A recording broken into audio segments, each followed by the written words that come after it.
Bonjour à tous, on se retrouve aujourd'hui avec un Amiga 600. Alors, qu'est-ce qui est intéressant avec cet Amiga 600? Eh bien, tout simplement, je vais vous montrer. Donc là, je le démarre. Il est monté avec un petit disque dur de 2,5 pouces avec un workbench dessus. Donc là, on l'entend qu'il démarre. Je vous rapproche le micro.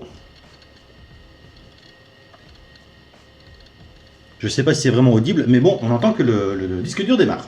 Maintenant, le workbench démarre. On voit qu'il n'y a pas d'extension de RAM. Bon, le workbench fonctionne parfaitement. Hein. Si on va faire un tour dans le work, voilà, on s'est plein. Hop. Ah, par contre, c'est très lent vu qu'il n'y a pas d'extension de mémoire. Mais voilà, dans l'ensemble, on peut dire qu'il fonctionne correctement.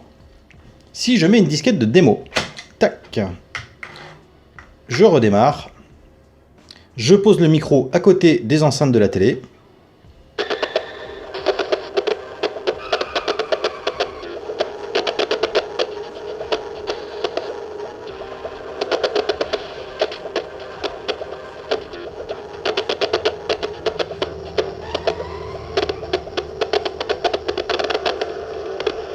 Bon voilà, pas la peine de vous faire un dessin.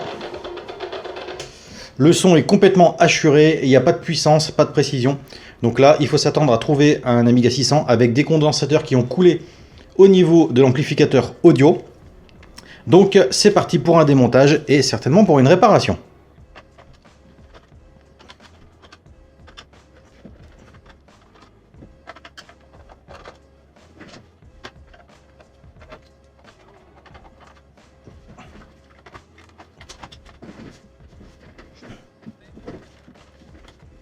Bien évidemment, on fait attention à la petite nappe qui tient le clavier.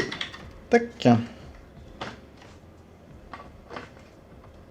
Et là, en tirant bien droit, on enlève le clavier. Donc on voit qu'il a ses équipements d'origine, notamment les blindages.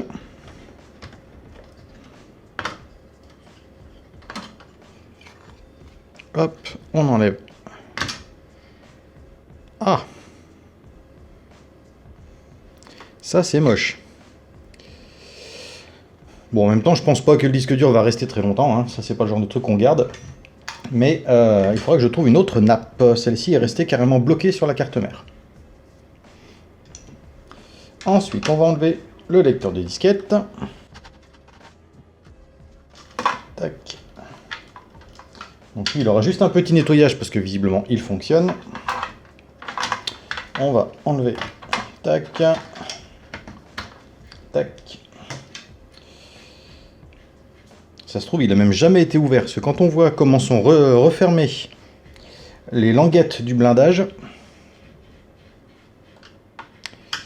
c'est comme neuf. Alors. Bien, c'est ouvert.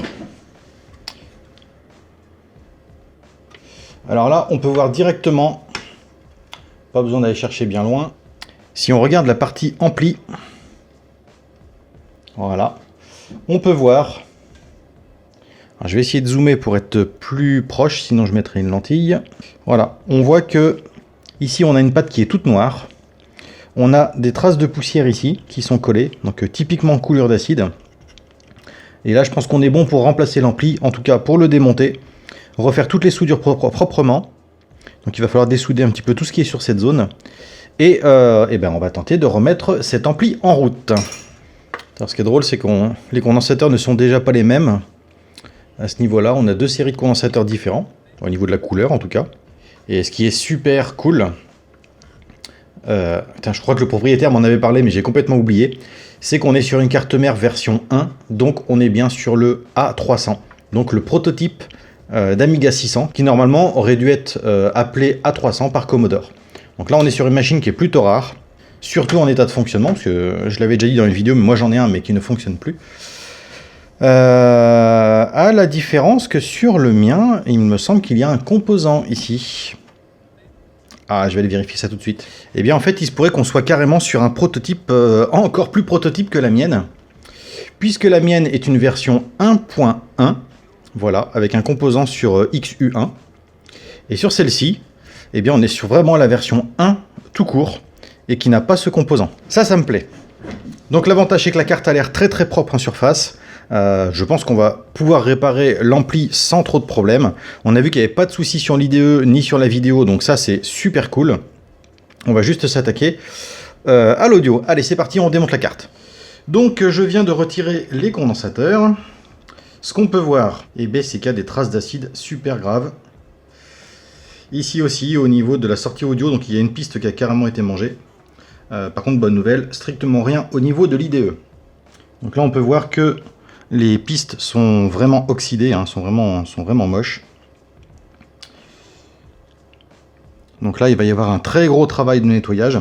Par contre, je ne peux pas nettoyer la carte comme je le fais dans les autres vidéos, parce que j'aimerais garder tous les autocollants d'origine. Et comme ils sont en papier, ils risqueraient de partir. Donc c'est parti pour un nettoyage au coton-tige. Alors on va commencer par bien charger. Hop. En flux de soudure. Pareil au niveau de l'ampli. Et puis on va attaquer avec le fer à souder pour retirer le reste des condensateurs qui est sur les pattes. Et autant vous dire que ça sent pas bon du tout. Par contre les pistes ont l'air en bon état. C'était oxydé en surface, mais visiblement... Ouais, finalement ça a l'air plutôt propre. Ça c'est plutôt bon signe parce que normalement quand on gratte les pistes comme ça, elles ont tendance à s'enlever quand l'acide a vraiment fait son travail. Mais c'est pas le cas ici. Allez, on attaque l'ampli. Alors là pareil, c'est plutôt pas mal. Hein, J'ai l'impression que les pistes n'ont pas trop bougé. On va charger un peu en éteint pour voir.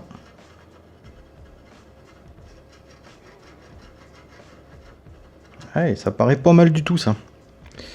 Pas mal. Alors, on va attaquer ça avec de la tresse.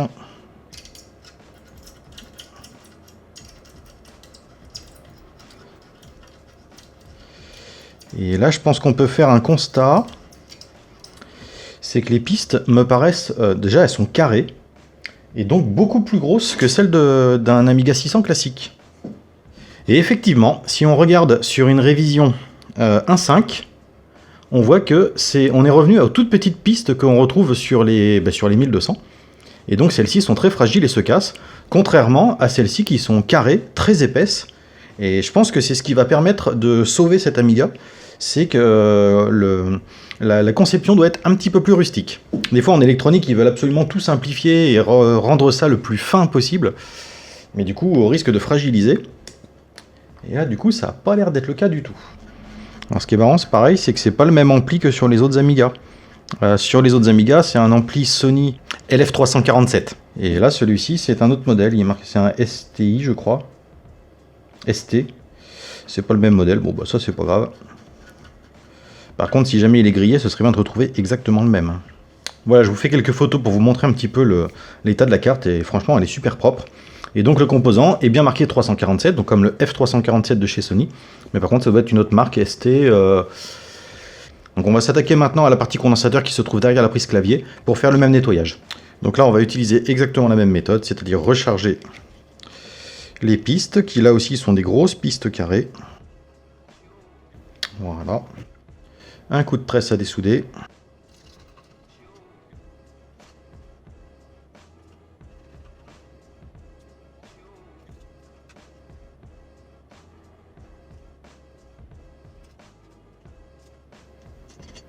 Donc voilà, c'est pareil, on a des pistes très très fortes.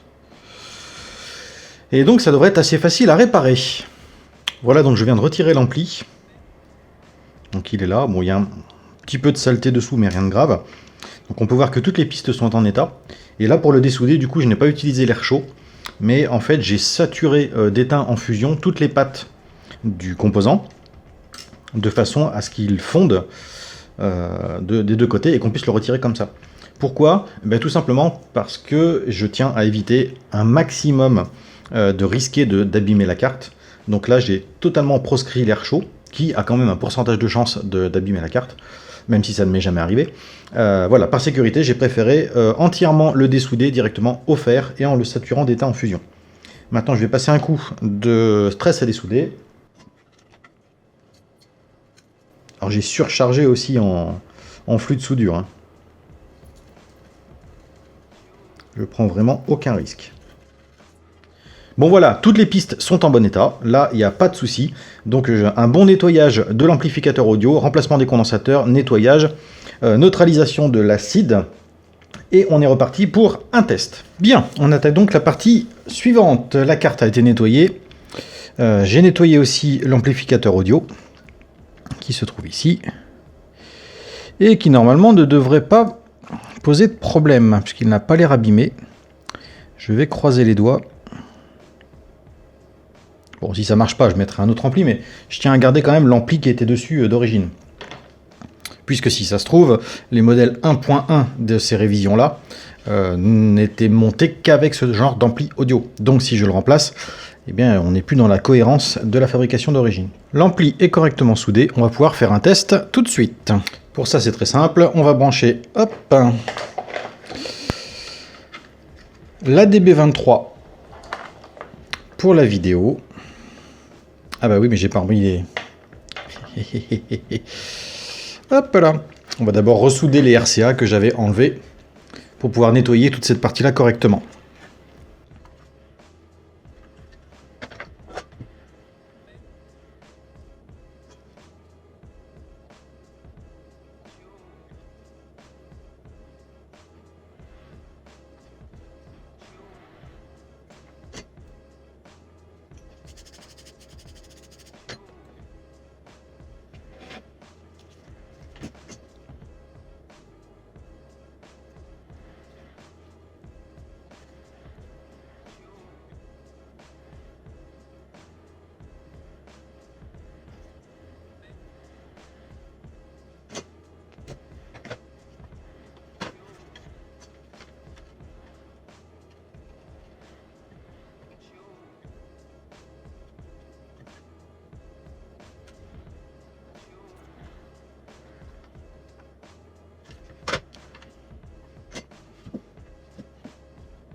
Donc, maintenant que les prises sont soudées et dans le bon sens, hop,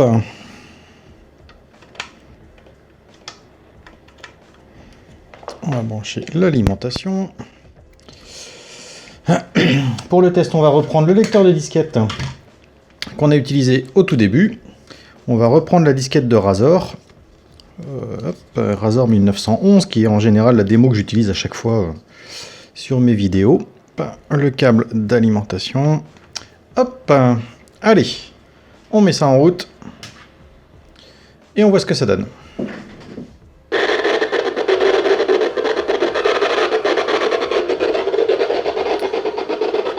Et c'est catastrophique. Donc, simplement nettoyer l'ampli et changer les condensateurs n'a pas résolu le problème. Il va falloir fouiller un petit peu plus loin. Donc le test suivant se fait avec une diagramme. On va vérifier les canaux un par un. Alors, audio test, je crois que c'est celui-ci. Bon bah là on voit que ça marche pas du tout. Hop. Alors, le channel 1 est horrible. Le 2 est nickel. Le 3 est nickel. Le 4 manque de puissance, mais il est là. Par contre, le 1... Ah.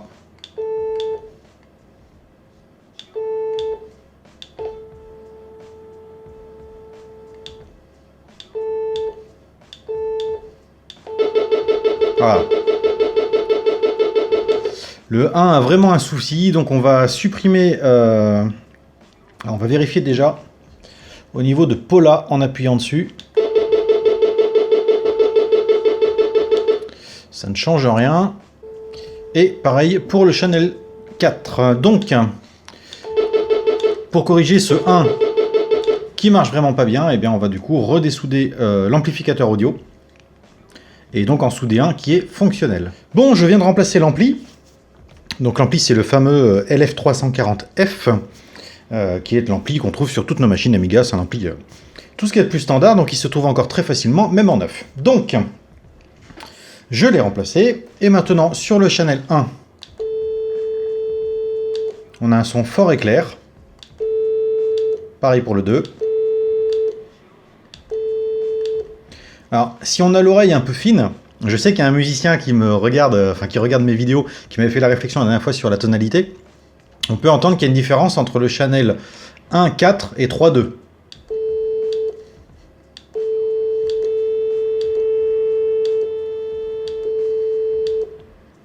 Si je fais le 1 et le 2, bon, j'ai pas l'oreille suffisamment fine et je m'y connais pas suffisamment en musique pour vous dire quelle note c'est, mais il y a une légère différence. Maintenant, le problème est réglé. On va faire le test maintenant avec une démo et à mon avis, on aura un son qui sera nickel.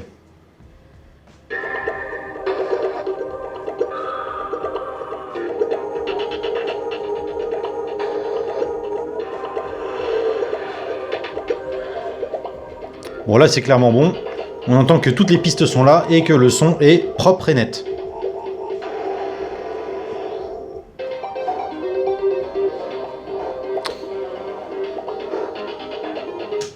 Donc voilà, pour ce qui est de l'ampli, c'est réglé. Donc il me reste à monter quelques condensateurs. Visiblement, pour le reste, ça fonctionne, parce que au début, l'IDE fonctionnait et la vidéo ne présente pas de soucis. Là, je viens de tester la souris, pas de soucis non plus.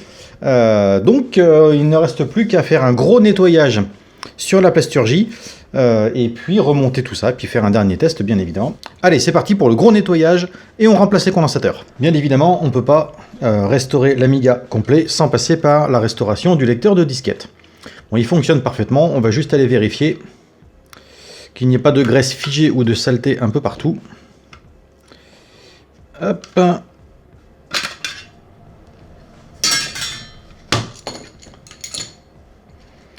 Donc on voit qu'il y a beaucoup de saleté à l'intérieur. Hein, on voit qu'il y a pas mal de poussière de coller. Voilà, donc ça, faut pas hésiter à le retirer. Parce que si ça passe sur vos disquettes, elles vont pas être contentes. Une fois que vous avez retiré le plus gros, moi je prends de l'alcool à brûler. Hop, pour rendre le coton-tige un petit peu collant. Et en même temps, ça va gentiment retirer les traces de poussière et de gras. En évitant de passer sur les têtes de lecture. Tout simplement parce que les têtes de lecture, on va les faire, mais avec un coton-tige propre. Hop, donc toujours avec de l'alcool à brûler. Un petit tour sur les têtes. Il suffit juste de passer un petit coup, hein, c'est pour retirer la poussière qui est en surface. Je vois qu'il y a encore plein de saleté dans le fond sur le chariot.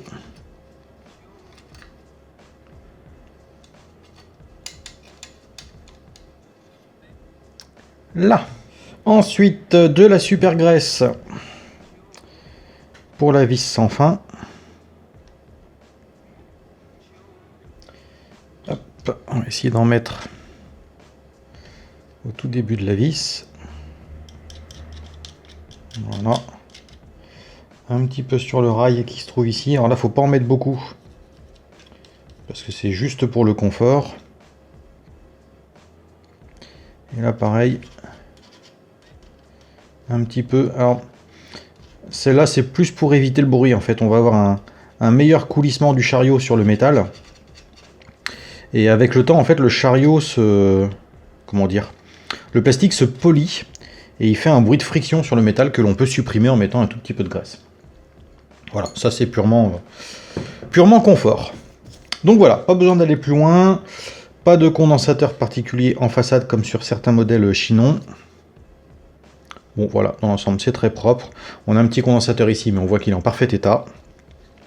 Donc on n'y touche pas, on remet le capot. Tac. Ça, c'est fait. Ensuite, concernant le disque dur, eh ben, comme j'ai voulu conserver la nappe d'origine, je l'ai tout simplement remboîté, puisque c'était juste un petit loquet qui était cassé sur un côté. Donc remboîté pile poil dans les contacts. Si vous le faites vous-même, attention, il y a un sens, donc il faut bien faire attention à ça. Plus une pointe de super glue dessus et sur les côtés. Ça ne bougera pas. Le disque va pouvoir repartir lui aussi. Concernant le clavier, bon bah lui il fonctionne. Par contre, évidemment, il est pas beau, pas propre. Voilà, on voit qu'il y a plein de saleté qui s'est inséré sous le clavier. Je pense en plus que l'ancien propriétaire était fumeur, puisqu'on voit qu'il y a des morceaux de tabac de collés. Donc là, démontage intégral et nettoyage. Allez, fin de cette vidéo. Donc l'Amiga est entièrement remonté. Bien évidemment, il a été intégralement nettoyé. Hop, petite mise sous tension. Voilà, donc le Workbench est lancé. Hop, petit test clavier vite fait. On lance un éditeur de texte. Bon. Les lignes fonctionnent. Le caps lock s'allume. Donc ça, c'est plutôt cool. Et bien évidemment, le problème qui était le son. Hop, on met une disquette, hop, hop, on redémarre, donc on voit aussi que le redémarrage clavier fonctionne. Et on est parti pour une petite vidéo de Razor.